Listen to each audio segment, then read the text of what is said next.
தாய் தமிழ் உறவுகளுக்கு வணக்கம். தாவேகா கூட்டணியில் இணைய தூது அனுப்பினார்.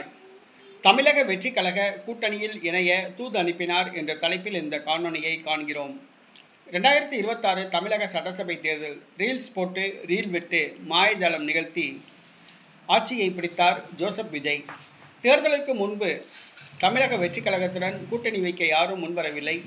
தேர்தலுக்கு பிறகு கட்சியில் இணைய கூட்டணி வைக்க பலர் ஆளாய் பறந்து வருகின்றனர். இந்த சூழ்நிலையில் தற்பொழுது தமிழக வெற்றிக் கழக கூட்டணியில் பல கட்சிகள் உள்ளன.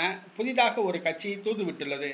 ஆம், திமுக கூட்டணியில் தற்போது உள்ள ஒரு பெரிய கட்சியான தேமுதிக, அதன் பொதுச் செயலாளர் பிரேமலதா தற்பொழுது தமிழக வெற்றிக் கழக கூட்டணிக்கு தூதுவிட்டுள்ளார்.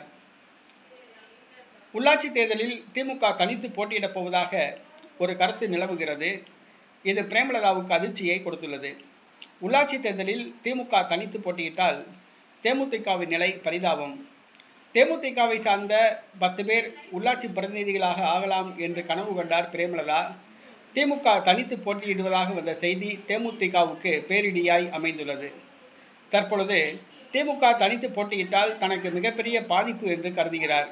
ஆகவே ஏதாவது ஒரு கூட்டணியில் இணைந்து தேர்தலை சந்திக்க வேண்டிய நிலைமை. அதிமுக பாஜக கூட்டணிக்கு மீண்டும் அவரால் செல்ல முடியாது. ஆக தற்பொழுது தமிழக வெற்றிக் கழக கூட்டணிக்கு தூதுவிட்டுள்ளார் பிரேமலதா. 2 மேயர் பதவிகள் கேட்கிறார். உள்ளாட்சி அமைப்புகளில் 10% தொகுதிகள் கேட்கிறார். தற்பொழுது தமிழக வெற்றிக் கழகம் எந்த பதிலும் சொல்லவில்லை. ஜோசப் விஜயின் பதிலுக்காக காத்திருக்கிறார் பிரேமலதா.